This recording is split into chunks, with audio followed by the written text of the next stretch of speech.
and welcome back to the second segment of episode 144 of Sold with Updike Pugh. Before we go anywhere else, I want to go step back and mention Cynthia Painsren, for allowing us to look at her to talk about her home. It was really an amazing home. We just got so excited. We didn't know what to do. It is a really great home. There was so much to talk about on that house. I had 6 bullet points I didn't even get to on that. So. It is a great home, great area of Dallas as well. So yes, thank you so much, Cynthia. So what are we going to talk about in our second segment? So it's very interesting. So every week we get a thing from Chris Christie, who is the CEO of Ebby Holiday and Chris Kelly. Chris Kelly, not the former governor of New Jersey. That's true. And he does what is called a roadmap. And real estate roadmap. This week he talked a little bit about a case study that was done by a Bright MLS, and it talked about houses that were and houses that were not on MLS. And he just kind of briefly touched on it, but what he did was he provided a link to the entire study. And so it was so interesting that we thought, hey, let's take and kind of go through the study and then kind of bring out some of the information forward and kind of go over it, because it is really critical right now to kind of talk about this. Yes, so, and to kind of jump to the end, if you don't mind. No. It is highly more profitable to have your home listed with a realtor and put it in MLS.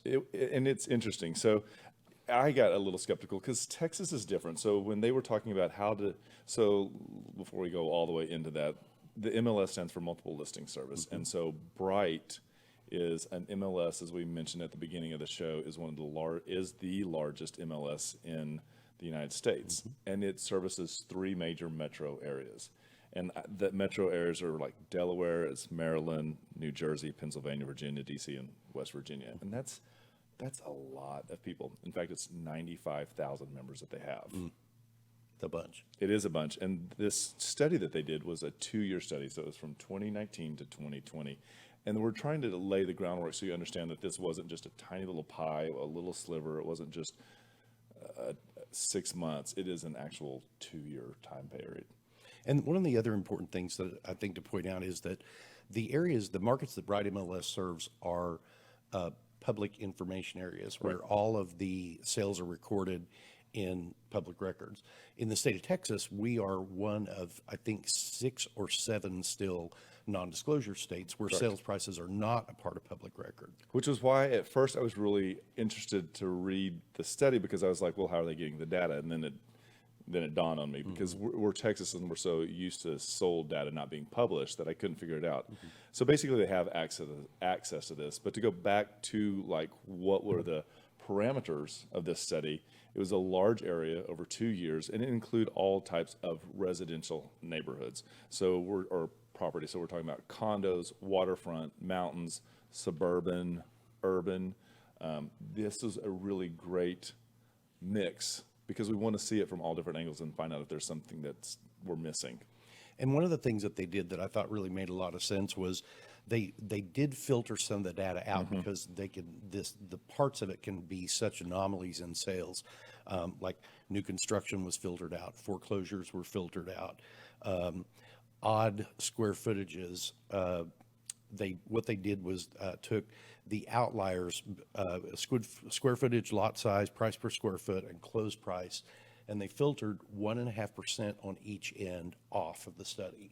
Which is interesting, because you and I do the same thing when we're pulling comps for our sellers. Mm-hmm. There are always those large outliers that somebody's going to pay more because they happen to live right next to their sister. Mm-hmm. And so they will pay absorbently more than any other buyer out there. Yeah, and there were 440,000 sales used in this study. Which I want to point out, that's huge. That is huge. That is huge. And that's what you want to see, is a large case study, not just 200 people that participated. Mm-hmm.